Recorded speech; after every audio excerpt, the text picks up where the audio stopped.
Good evening, everybody. Welcome to our very special Q&A with Sheriff Mark Lamb. I want to welcome everybody who is logging in. We're going to get started here in just about another couple minutes. I see many people checking in. I want to welcome, I see Thomas, Alice, Barb, Bob, Brenda, Bruce, Carolyn, Catherine, Charlie, Diane, Donna, Elizabeth, Ellen, Gail, George. We have a whole lot of people coming in, and so we're just going to give it about another minute or two just to allow everybody to get on. Once again, welcome. Very excited to bring on our special guest here in just another couple minutes. Thank you.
All right, ladies and gentlemen, we're going to go ahead and get started. My name is Dallas. I'm very excited to be here on tonight's special Q&A with our special guest, Sheriff Mark Lamb. And I do want to thank Atlas Medical, Dr. Gu and Atlas Medical Systems, who have put together this Q&A tonight. And Atlas Medical Systems is right here in Phoenix, Arizona. I've had an opportunity to meet Dr. Gu and his team. And I'll just tell you, Atlas is incredible. They're helping veterans and civilians who have addiction, a huge problem. Their philosophy is effective and different. Founder Dr. Gu believes that treating the addiction is the only part of the healing process, and it identifies where the greater problem lies and rehabilitates the whole. They also provide crisis management with on-site medical urgent systems, a services center. And at Atlas Medical Systems, they use their own unique program and practice ends in safe and warm environment of mutual understanding, which aims to help others get control of their life back, help in reconciling the past, and empowering others to embrace the future. So to learn more, and thank you again, Atlas, for putting this together, you can visit their website, www.atlasmed.com. Again, their website, atlasmeds.com.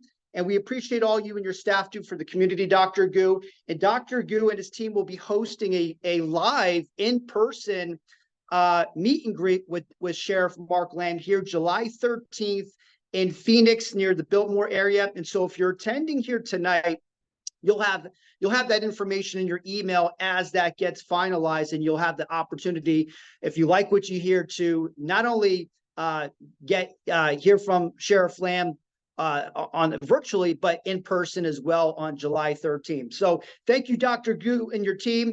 But let's go ahead and get right to it. I'm very excited, as I mentioned, to bring on our special guest, the man of the hour, Sheriff Lamb out of Pinal County. Now, Sheriff Lamb got called into some duties here. As you can imagine, Sheriff Lamb is he is the current sheriff of Pinal County, right? So he's not just an individual who is a candidate for U.S. Senate and out there campaigning across the country. He has duties, right? And I truly appreciate what he's doing for our community, for my family here in Arizona, by putting the community first with his duties. And so he won't be able to join us via camera, but he is still kind enough. He wanted to keep his commitment, so he's appearing via phone. And Sheriff Lamb, I just want to make sure you can hear me here today. I can, and I'm sorry I can't do video, but I'm driving, and that would be very bad. So I'm doing my hands-free duty, and I'm apologize that I could not be on in video, but certainly glad to be here. And I want to thank Dr. Gu as well and his staff, Atlas Medical. Those guys are doing such important work. We had an opportunity to have a lengthy conversation about all the reentry stuff that we're doing here in Pinal County at the sheriff's office and as a state. And it is an honor to be on this. And I just wanted to really commend them for the work that they're doing, because we're dealing with mental health. We're dealing with substance abuse addiction every day here at the sheriff's office and in law enforcement.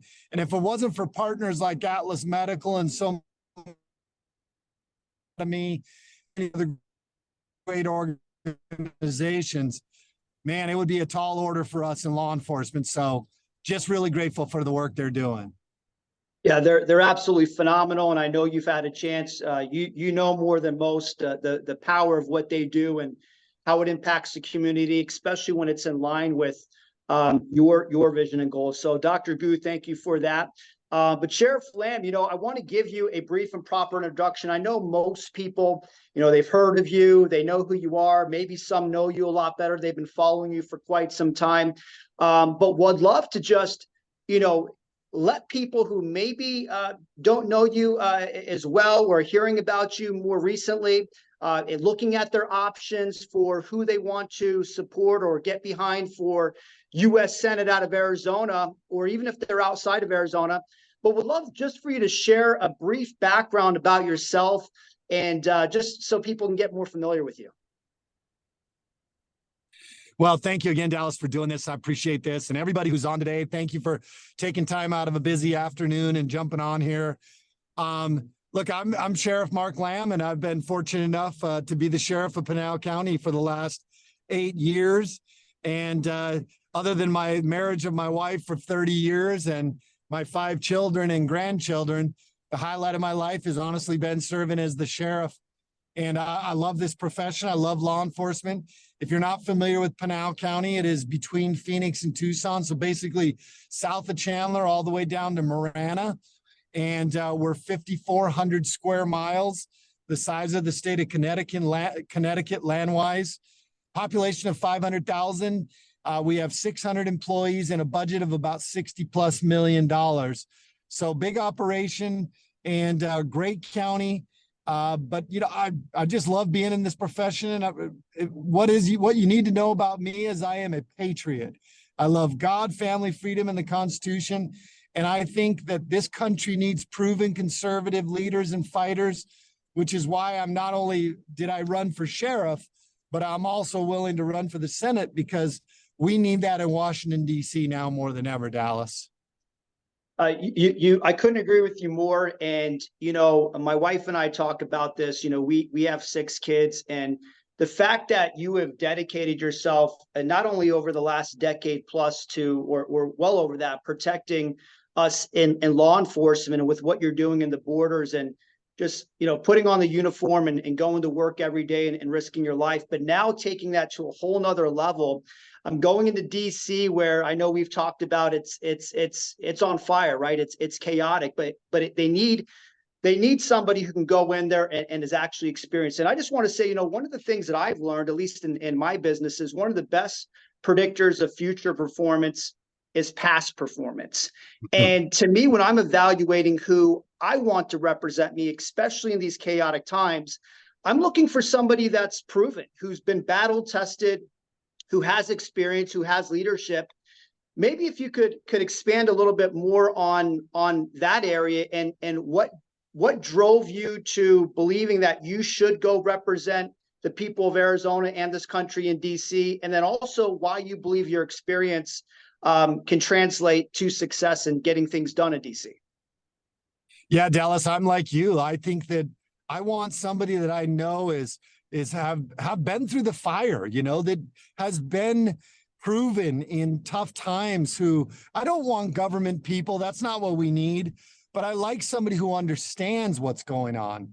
And really, You know, my wife and I, when we thought about running for the Senate, the initial feeling was, no, we're not interested. We're going to come up with some reason why not to do this. But, you know, the more we tried to get out of it, the more we felt that we needed to do it. And really, Dallas, it's just not in my nature to stand on the corner and watch the building burn to the ground. Or nor is it in my nature to not do something about it. You know, our Declaration of Independence, in very verbose terms, they basically say, if you can do something about it, you should do something about it. And when we looked at these issues that are the main issues in this country, and certainly in the state of Arizona, those top issues consistently are the border, the economy, crime, and national security. Those are the top four issues. And though a lot of those issues are issues that have to be dealt with at the national level. And so when my wife and I started looking and saying, look, there's only so much we can do as a sheriff. The border, it's going to be fixed in DC. That's where we've got to figure this out. The security of it and the immigration piece of it both need to be fixed in DC. And there is no other candidate in this race that brings more experience than what I do to the border. As a matter of fact, when I get to DC, I will be the most knowledgeable senator in the Senate, because these aren't talking points for me. I don't just show up and take a picture and move on. These are what we do every day. We're out there, we're pulling people over, smuggling humans, we're pulling bodies out of the desert. We're, you know, alive and unfortunately sometimes dead. We're stopping big drug loads like we had last week, 80 pounds of fentanyl with 360,000 pills is what it really equates out to be, and 9 pounds of cocaine in the car. I mean, this is stuff we do every day, not to mention picking up the pieces for those families who lose loved ones to fentanyl poisonings. And so I just couldn't stand by and not do something about it, knowing that I have the experience in the border, unrivaled in this race. Also, I've managed a large budget. I've been a business owner. I understand what it means to work within a government budget, balance that budget, stay within budget. I'm proud to say I just got word yesterday that we're once again going to come in under budget at our agency. So I'm very proud of my people for getting that done. And then obviously crime is on the rise, and there is no candidate in this race that brings more experience than I do with dealing with crime, understanding the role of state and local law enforcement, and what the minimal role of federal law enforcement should be in this country. And I certainly understand that Americans and Arizonans want justice for all. And they want somebody that's going to go back and hold the federal government accountable and reduce government overreach in this country. So when we took a look at those things, Dallas, how could I not run? You know, how could I not step into this and do something about it? And, you know, somebody recently asked me, you know, okay, your goal is to go to Washington, D.C., blah, blah, blah, blah, blah. And I said, hold on, let me correct something there. My goal is not to go to Washington, D.C. My goal is to protect and save freedom in this country. If that means I have to go to Washington, D.C. to do it, then so be it. Let's do it. That, I think, shows the dedication of love, of God, family, freedom in this country that I have, that I'm willing to go to D.C. and fight for this country. Well, I love it, and you know, we're very grateful, and I know many Arizonans, and we talk to people outside of Arizona, because once you get to DC, you're not just representing Arizona, you're representing all Americans. And we got a lot of great questions coming in. And ladies and gentlemen, if you are just joining us, we do have Sheriff Lamb here via audio. He did get called into some sheriff duties, as he is the Pinal County Sheriff and U.S. Senate candidate here. But go ahead and type in your questions in the Q&A. We're going to get to as many of them as we can. We have a lot of great ones coming in. But Sheriff, I know you're a big family guy like myself, and that's something I truly respect and appreciate. I love, you know, your line about, you know, God, family, and freedom. And you've proven over and over that you've gone out to fight for our rights, right? You know, we asked a question here when people registered, what are the 3 most important things to you? And it was really a handful, right? The economy, like you mentioned, border, which I also equate to crime, and constitutional rights was a big one. And that goes from, you know, what we saw happen a few years ago, where I know you were one of the few in the country to stand up against that, in your position. But I wanted to ask you, what was that aha moment for you, I guess I would say, where you said, okay, I need to do this. I have to do this. But what was it that really just made you say, I'm stepping in the ring. There's no looking back. I'm running for U.S. Senate. Yeah, and there was that one moment in between my wife and I. We were kind of leaning into it and we were talking about it, but ultimately I don't know that I would have done it. And many people have heard me tell this story because I want to share it because it's therapeutic for me, but at the same time it is why we got into this race. And I have 5 kids. I love my family, and last December of 2022. So December 16th, 2022, my wife and I, we were just kind of getting ready for Christmas. My wife had been home wrapping presents. My middle son, 22-year-old Cooper, he had gone off to work and he had a fiance that lives at our house and had for 2 years, 11-month-old granddaughter who, these were our everyday people for my wife and I. And my son went off to work. And about 8:30 at night, we still hadn't seen our kids come back home. And so we didn't think much of it. It was, oftentimes they'll go do shopping and do different things. We eventually got a knock at the door at 8:30 at night, opened the door, and it was the sheriff, Penzone from Maricopa County, and 2 of my chiefs and 2 guys from Gilbert PD. We opened the door and I looked at these guys and I knew something wasn't right immediately. And one of my chiefs has known my kids since they were little kids. And he just looked at me and the only thing he could say was, Cooper and the baby are dead. Just like that, in a blink of an eye, I lost my 22-year-old son. I lost my 11-month-old granddaughter, and I lost my my soon-to-be daughter-in-law, who was 20, I think, or 21. And I'll tell you what, I wasn't interested in doing anything. I wasn't interested in running for Senate.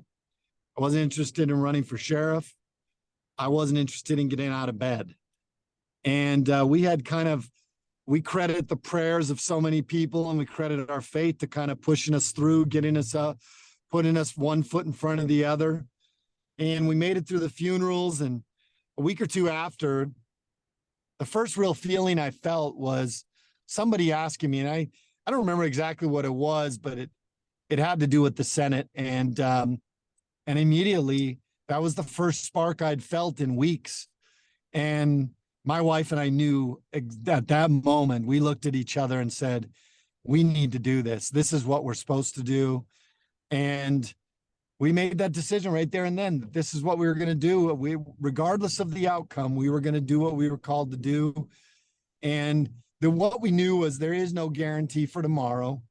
And the only things we take with us in this life is what we do and what legacy we leave for our family and for this country. And so at that moment, we knew this is what we needed to do, fight for this country, and hopefully leave a legacy of our children of being patriots who fought valiantly for God, family, freedom, and the Constitution. And so that was the pivotal moment in this race where we probably wouldn't have gone this route had it not been for losing.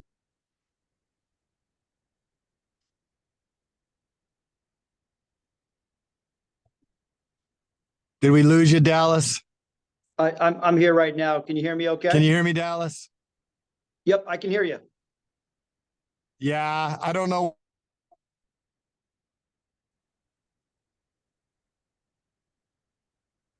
I know you're on the road here, so. Yeah, I'm going through Queen Creek, so Okay. it tends to not like my phone that much. Well, we did. I don't know where it left off, Dallas.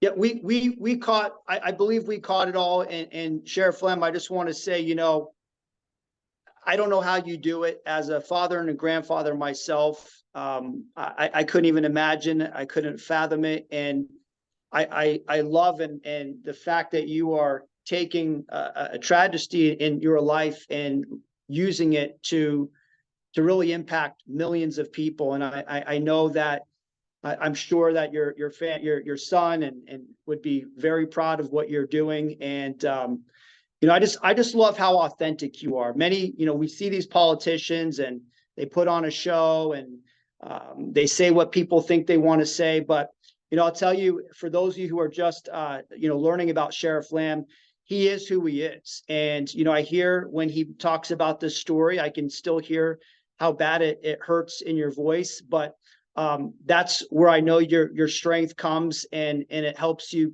fight. And it is going to be a fight in DC. So I thank you for doing that.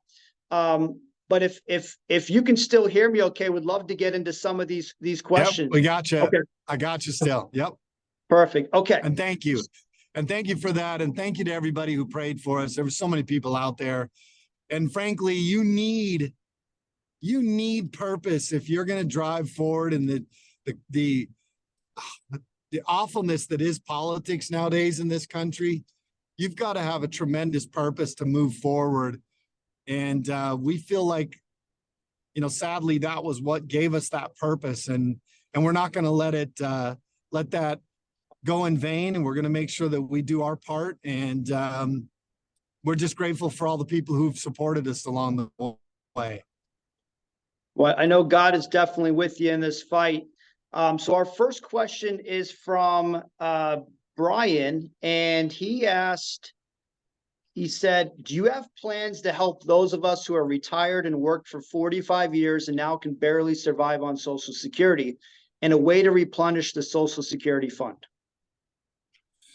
Yeah, Brian is exactly right. Social Security is one of the big issues in this country. And we have a contract with the American people.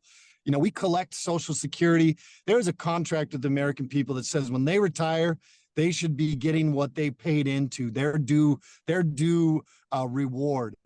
And so we have to do it. We have to protect Social Security for those people that are getting it.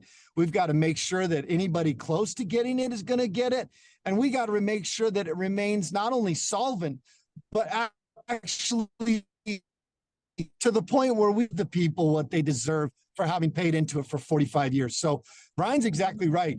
And, as long as we're sending money all over the world and we're taking tax dollars and really kind of just wasting it away in so many different places, I don't know how we're going to continue to have solvency in this program. And we've got to work hard to make sure that it is solvent and that we honor the contract that we made with the American people when we all paid into Social Security. I know I want to make sure it's there for me, and I think everybody else does. So Brian, I want to make sure that we protect that.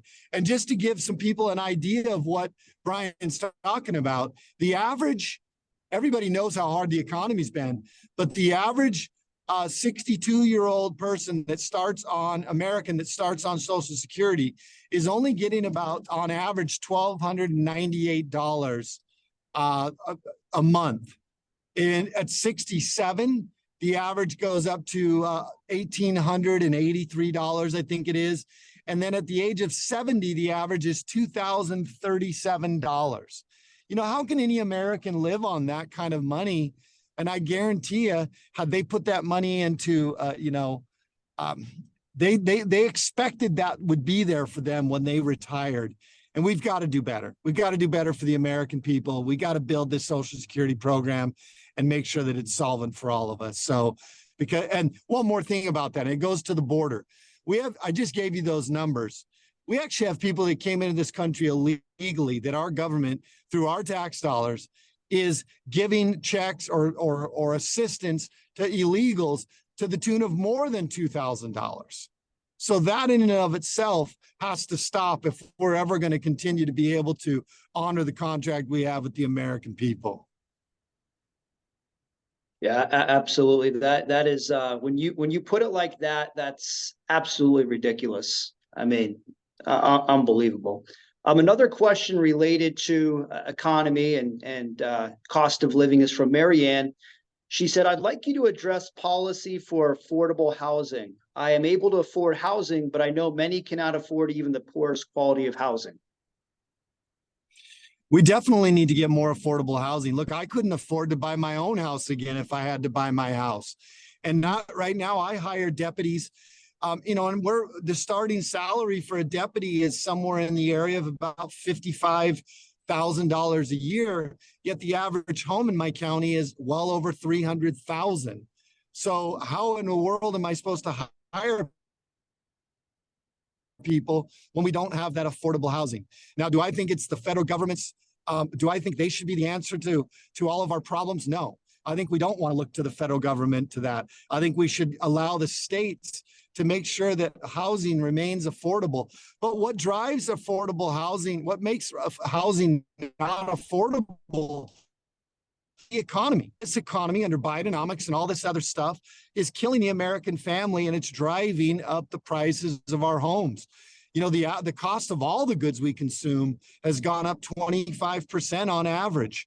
And then inflation is at a cumulative inflation rate over the last 3.5 years of 20%. There's no wonder our housing market is going through the roof, but it's got to be gained. We got to get control of it. We've got to take measures and part of that is getting our energy independence back. I know it doesn't seem like it would be intertwined, but it is. Our energy independence is what's going to allow us to get our economy back and get housing under control. But I don't think we should look to the federal government to answer all of our problems. We need to stimulate the economy. We need to get inflation under control. We've got to start reducing the cost of the goods that we're consuming as opposed to raising them every day. And that includes housing so that we can have affordable housing, not just for a portion of Americans, but for all Americans at every economical status, every economical point that they may be at. Great answer, and appreciate that question, Mary Ann, and so true. It is an issue that continues to grow, especially with inflation, the cost of living. Greg had a question, and this is a really good one. It relates to the out of control spending that our country is facing, and so obviously you going to DC. You would be a part of deciding on how and what things are spent on. Greg wanted to know, with your experience as sheriff of Pinal County, what have you done? Can you share with us some of the details of what you've done in Pinal County as far as relating to budgets and spending, and how you think that experience would translate to the national level? Oh, absolutely. Look, when I came in, the budget was a mess. They didn't really know where the spending was going. They were certainly not staying under budget. When I took over, we were looking at well over $2 million shortfall halfway through the budget year. And we had to get that under control right away. And then we had to stabilize it and balance it. And the way we did that is we sat down with all of our partners. We sat down with the county, and our guys had not gotten a raise in 11 years, by the way. Our men and women had not gotten a raise in 11 years. So we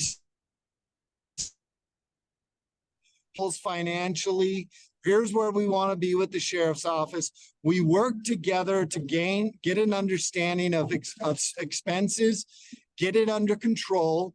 And we still have things that are variables: gas prices, employees' wages, retirement's going up. There's a lot of variables that we have to constantly be cognizant of. And we sit down and we make sure that we understand where those expenses are going, every single line item within the sheriff's office. And I don't think these guys in Washington, D.C. are line iteming things. They want to pass an omnibus bill that just has a ton of spending, a lot of pork spending, a lot of unnecessary spending, a lot of spending into other countries and things that don't benefit America or the American people. And you need people that have been through that budget process to sit down and say, hey, what are we spending money here for? We don't need that. Let's cut that. And that's what we did. And in the meantime, we got our guys raises. We took care of our employees, all while balancing our budget and staying within our budget every year. That's a huge accomplishment on its own. And I think a lot of us, including myself, we overlook the fact that that's the sheriff's responsibility. You know, it's not just going out there and enforcing the laws, but that's a big aspect of it. You do have a budget, and it does, you have to accomplish everything under it. And so, Greg, thank you for that question and pointing that out. We And have Dallas, one more thing to that and just to add on to Greg's question is, look, I've been told by the county before, hey, we can't do that, Sheriff. And you know what I say? Okay, thank you. We will make it work however we have to make it work.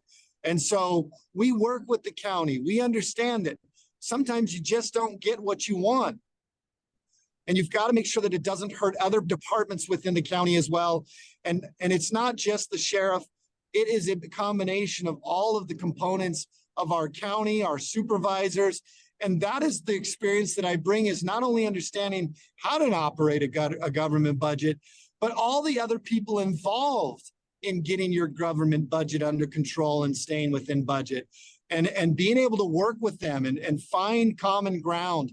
That's the important part, because we owe it to the American people to not only be responsible with their tax dollars, but to make sure that we are working together to achieve what government is supposed to achieve, which is very defined in the Constitution, and the roles perfectly laid out in the articles.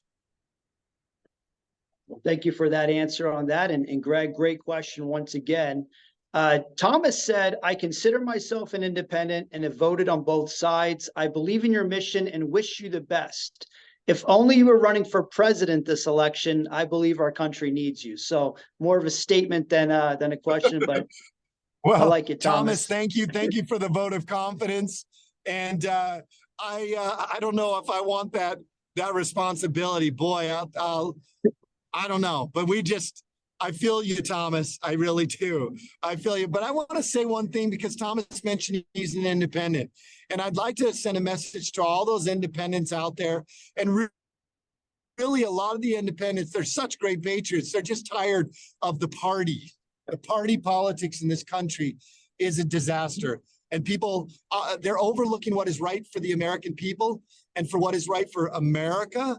And they're really only aligning with their party in many ways. And we've got to break that up. We need people that are actually going to do what is right, regardless of the consequences. And it doesn't always line up with the parties. And one more thing to the independents, please, you can vote in the primary. There are plenty of primary elections that we would love to have you, the independents, letting your voice be heard. And you can do that by requesting a ballot. You can show up to the recorder's office once the ballots drop and you can request a ballot, or you can show up the day of the election and request a Republican ballot, and you too can vote in the primary. And I would love to have your vote, because trust me, we need people in there that are going to put America first and are equally as frustrated as many of you with both parties. But we've got, the only way we can do that is making sure that your vote is heard. And please get out and vote on July 30th. Yeah, absolutely. And this is another thing I think the general public isn't quite aware of. Independent voters, you know, I believe close to a third of the voters in Arizona, they can vote. And so, you know, Sheriff Lamb needs you in the primary. Make sure to have your voice heard. Don't sit out until the general. Make sure you request that Republican ballot and support Sheriff Lamb. Juan wanted to ask, how can he promote you in the Spanish community? Well, please, Juan, great question, because most people don't realize about 40%, according to polls I've seen, about 40% of Hispanic voters are undecided right now. They feel a lot like the independents do. They just don't know where they want to go. What I've known is, because I've spent a lot of time in other countries. I've lived in Panama, Argentina, spent time in foreign countries, and particularly Latin countries. And one thing I know about the Latin people is they love God, they love family values, they love freedom, and they love personal responsibility. And I think those beliefs are in line with my beliefs. I'm fluent in Spanish, and I love the Latin culture. I've probably grew up in it, so it's probably more familiar to me than than other cultures might be. And so please, Juan, tell everybody I speak Spanish. I get it. I love the culture. And I understand just how important those core values are to the majority of the Latins in this country. They feel this way, and they feel frustrated. They want somebody that's going to represent them as well. Having lived in in Arizona for a long time, we have a huge Latin population in this state, and it's growing every day. And we need to make sure that the senators understand and the elected officials understand their desires and needs and wants in this state as well. And I hope to be that representative for them. And that's huge. I mean, the fact that you understand the Latin culture, speak the language in a state like Arizona, I think, that's a huge advantage for you to really be able to connect and understand what the people want. And there's a follow-up question that is related to this. Elena said, I heard you speak Spanish, which you answered. Maybe you can give a quick message in Spanish to the Spanish-speaking first voters. Bueno, Elena y Juan, gracias por su pregunta. Amo a la gente latina y siento como tengo algo de eso en mi sangre también, pero quiero también representar a ustedes, quiero representar a todos que viven aquí en Arizona. Entiendo que ustedes aman a Dios, aman a la familia, la libertad, y quiero ser su representante en Washington, D.C. Siempre pongo a la gente de mi estado primero y la gente de este país primero, ni importa de dónde vienen. Nosotros tenemos que tener presente en mente y presente en los que hemos elegido a representarnos. Tenemos que tener gente que quieren poner a todos los americanos y la gente que viven aquí en este estado primero. Gracias, Elena y Juan, por sus preguntas y espero que sea su candidato para representarles en Washington, D.C. Very impressive. Very impressive. Thank you. I'm sure they're very grateful for that. Deborah said, let's see. Deborah asked, actually from the Millers, I'm planning to vote for you in the primary election and would love to help spread the word to my neighbors. What is the best way we can help support you? Well, Deborah, you're doing it right now by being on here. The Millers, you're doing it right now by being on this Zoom. But what you can do is please tell 10 of your friends. Have them tell 10 of their friends. You can also go on sherifflamforsenate.com. You can volunteer. You can contribute.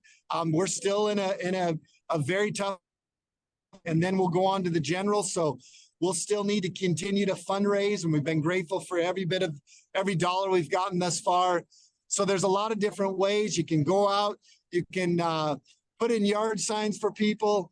You can. We've got a lot of ways that you can volunteer, but you can do that by signing up on our website. But the biggest way is just being a voice for us. You're on here today. Tell 10 more people, and they'll 10 people, and that's how we spread this word. This is grassroots politics. And please tell them that we need a proven conservative leader and fighter in this state. And we need them going on to the general election. Poll after poll shows that I'm the best candidate for the general election, and we will win this state if you guys send me through the primary. Yes, and thank you to the Millers for that. And just to reiterate, you'll get an email afterwards with the website, and obviously voting and making sure everybody is registered and votes is key. Sheriff Lamb needs the votes to win, right? But also sharing, like he said, it can be door to door, it can be out putting up signs, but it can also be digitally on your phone. That's the beautiful thing about technology. You can really share the word that way. There is a posse volunteer group you can sign up for on the website, where there's a large group of people who are helping Sheriff Lamb. And so there's some great trainings in how you can really push Sheriff Lamb to throughout all of Arizona. And then, of course, financial. I know this is Sheriff Lamb's least favorite part, but it does take money to get the word out there. And there's a lot of people that still don't know Sheriff Lamb is on the ballot that would love to vote for him and need to know he is an option. And so anything you can do to contribute, I know he is very grateful and appreciative, even to get out some more signs. We need more signs all over Arizona. So thank you, Millers, for that. So let's get a little bit into security and border. We have a lot of those questions. And like you said, there's nobody even close who's either in DC or running for office to get to DC. This is from Marcus. Can you share more what the crisis is right now regarding China and national security? Wow, great question, Marcus, because this is, I think a lot of people, it's even in Arizona, we get into this. We've known what immigration has looked like and illegal immigration for a long time, for decades. But I will tell you, Marcus, over the last 3 years, it has changed. And I went and spoke at ASU, the Thunderbird School of Global Management, and we talked about this. I said, here's how it has changed. 3.5 years, people coming from 170 different countries, coming from places like Sudan and Chad and the Islamic Republic of Mauritania in Africa. They're coming from Middle Eastern countries. They're coming from Iran, they're coming from Turkey, Uzbekistan. They're coming from Afghanistan. They're coming from Russia, Ukraine. They're coming from China. So this isn't a race or a skin color or anything. These are people coming from all over, and they're coming that are not our friends. And especially China is of grave concern right now. We were with the FBI director back in February, and he was expressing his concerns, and that's only gotten worse since then. Just to put into perspective, last year there was 37,000 Chinese nationals that came into America through our southern borders. This year we are over 30,000 already, and by the end of September, which is when Border Patrol ends their year, we will have probably exceeded or doubled what we did last year for 37,000. And you've got to ask yourself, why are they coming here? You know, this is a communist country. Well, China is a communist country, and you just can't leave China without permission. You've got to have permission. So ask yourself why we went from in 2021, we had 450 Chinese nationals that were apprehended to 37,000 last year, and now over 30,000, probably about 40,000 this year. So you've got to ask yourself, what threat do they pose? I saw some text messages recently from phones that they drop and dump on the other side of the border when they come across. They dump them and they get rid of their IDs. And I saw some very concerning text messages. And we as Americans should be very alarmed with the potential danger that is coming from, especially those guys from China. Not to mention the greatest threat to America right now is fentanyl poisonings. That's what's killing more Americans than anything, to the tune of 100,000 Americans a year. No other army has ever had success. No enemy has had success killing Americans or even soldiers like what we're seeing right now with fentanyl poisoning. And how does that relate to China? Well, China is giving the fentanyl precursors to the cartels in Mexico. They then are putting it into the hands of American citizens, and it is taking the lives of one American citizen after another. And so this is, to me, one of the greatest threats we're facing. So these are basically the opium wars of 1893, and I'm very concerned with what's going on, as you should be, any other American should be.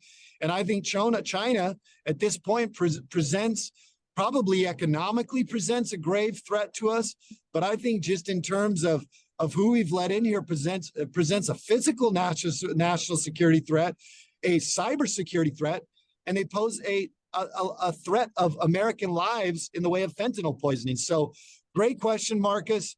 And this is why we need a proven conservative fighter who has fought against, who has tried to protect the border from these kind of things, who fights consistently trying to reduce crime in my community and fights to keep the rule of law in this country.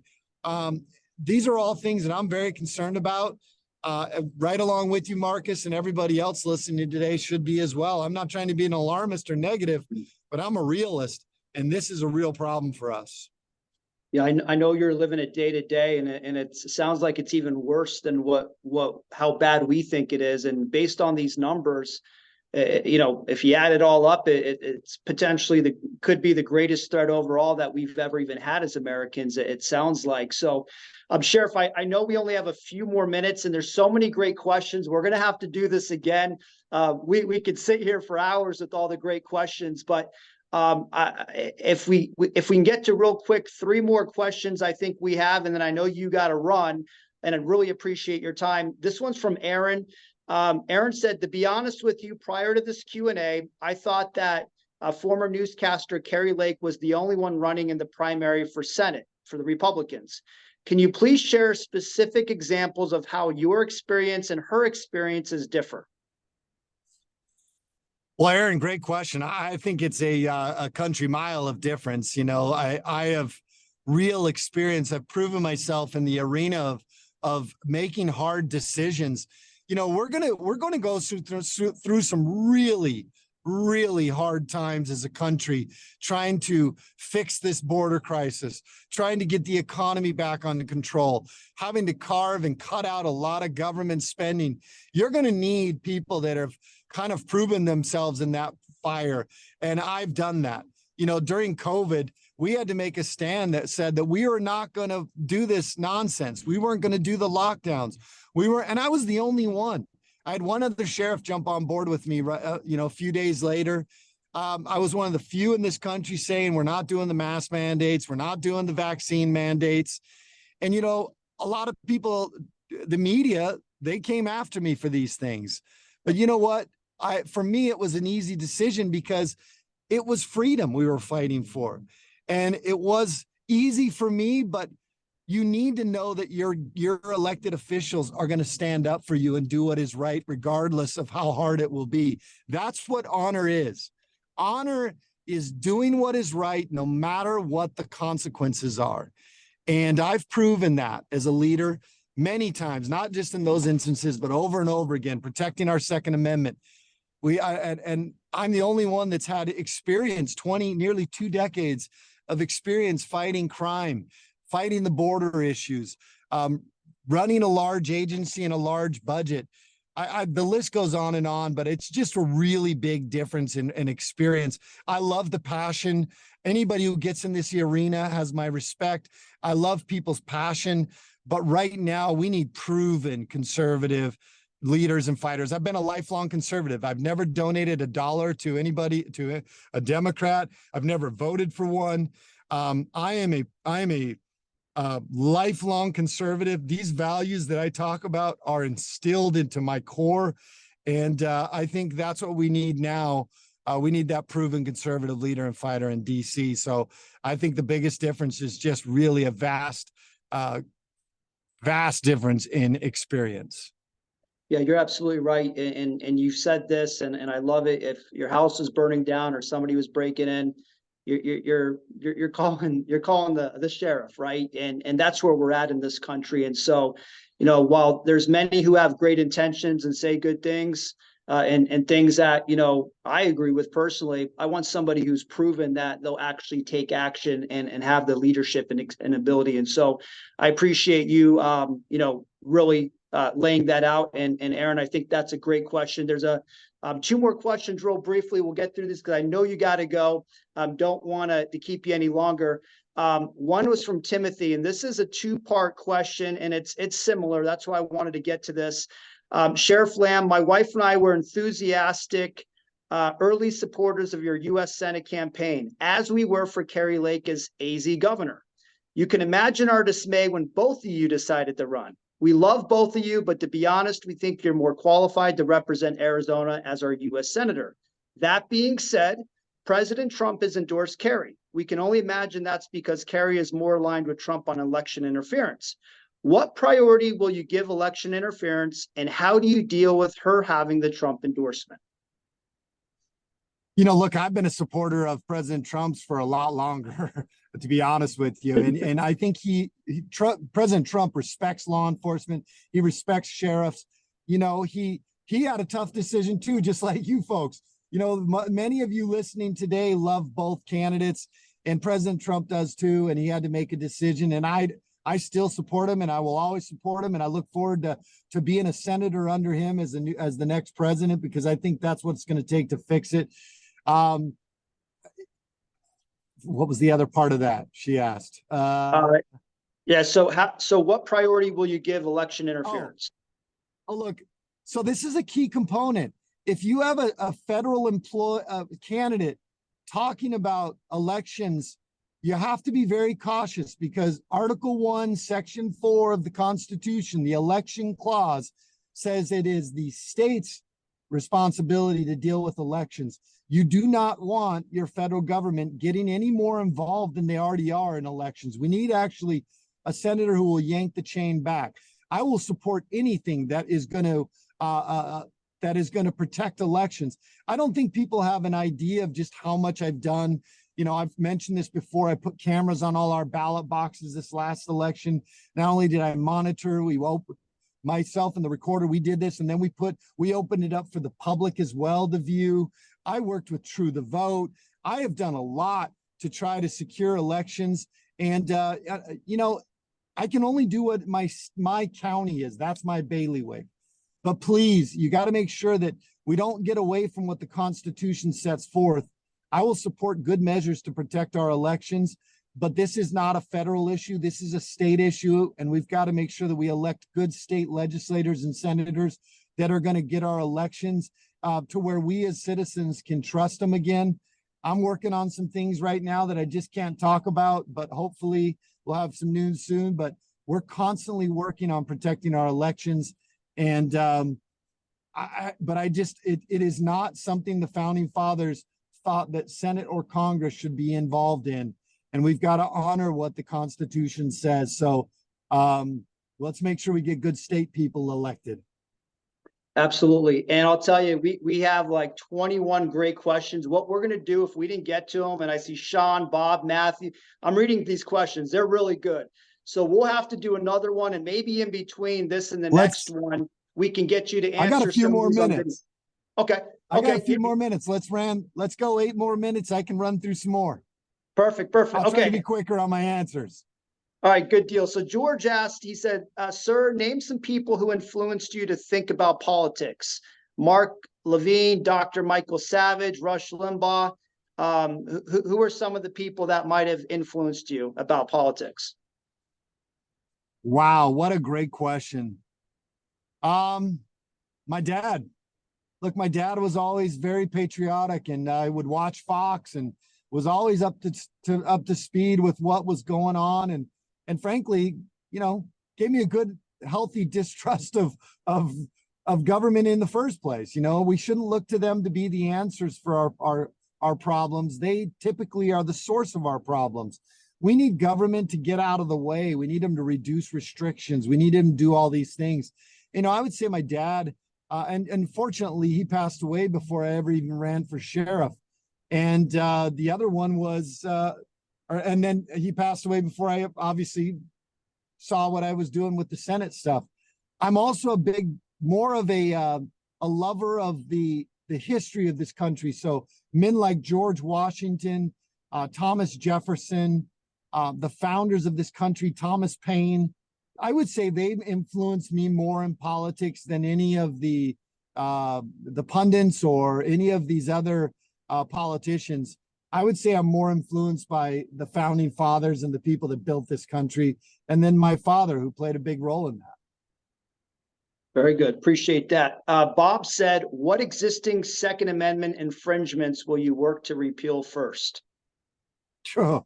All of them. I'm so glad that the bump stocks and the wrist braces were the Supreme Court overturned those. Look, I think we've got to take a real look at the validity and what we should be doing with ATF.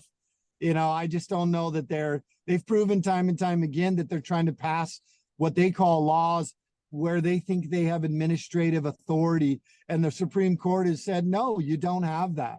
So I think we have to now question whether they should even be in that position to be able to do that. I think that we need to restore it back to the Second Amendment. You know, shall not be infringed. I think we've gotten way too far, and even a lot of Republicans will say, well, I can understand, we maybe don't need, stop. Don't give an inch. If you give them an inch in government, they will take every bit of it. And look at what they've done. And so anything that I think is a violation of the Second Amendment, I'm going to go after.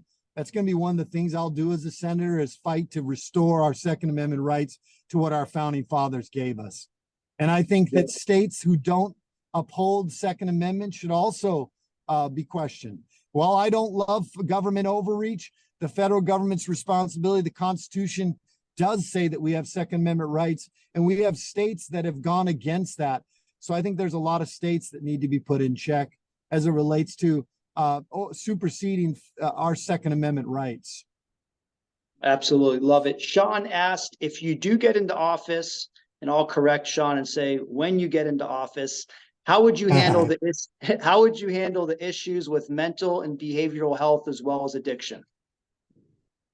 Well, look, as a sheriff, I deal with it right now. Once again, I think this is a state issue. I don't think we should be looking to the federal government. What they will do is they will take your tax dollars and the problem will never get better. They're already taking a lot of tax dollars and putting it towards programs, and yet homelessness is worse than it's ever been. Mental health is on the rise.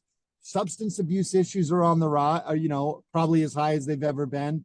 So I don't think that they're the answer. I think what we should be doing is allowing these states and helping these states, if they need funding from the federal government. I'm reluctant to that, but I think that we should really give the states the authority to deal with these problems, because it's going to vary from state to state. And some states have more problems than others. But it is certainly something we need to address. It's something that I've been addressing for 8 years as a sheriff. I have a youth redirection program trying to help youth that are going down the wrong path with mental health issues, substance abuse, behavioral issues. And we've had a tremendous amount of success. I've had over 200 kids go through the program, and I've had only about 5 reoffend. I've also started tattoo removal programs in my facility. I have done veterans programs in my facility. I am currently doing a reentry program, and none of those programs did I seek federal dollars for.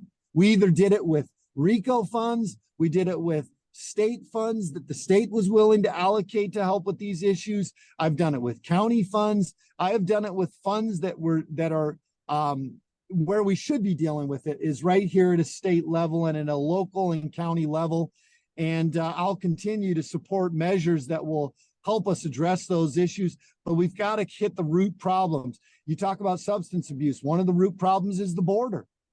The border is, you can't mop the floor until you turn off the tub water. So we've got to stop the flow of drugs, reduce the supply into this country, and hopefully reduce the demand as well. So a lot of things we can do, but I just continue to reiterate, I don't think we should look to the federal government to answer our problems, to set our moral compass. The more we do that, the more tax dollars they'll take from us, and the more they'll probably waste those tax dollars. Absolutely. And I got one final question here before we let you go. I like this one a lot, but before we do, any of your questions, make sure to go to sherifflamb.com. Go to follow Sheriff Lamb on all social media platforms. He's everywhere. We're actually going to make it easy and get you an email as soon as you're done that has all the information you need, because a lot of his stances, issues, questions that you may have will probably be answered there. But we'll also keep you on the list for upcoming Q&As, and you'll get a chance to formulate even some new questions. But here is the final question, Sheriff Lamb, and appreciate your time.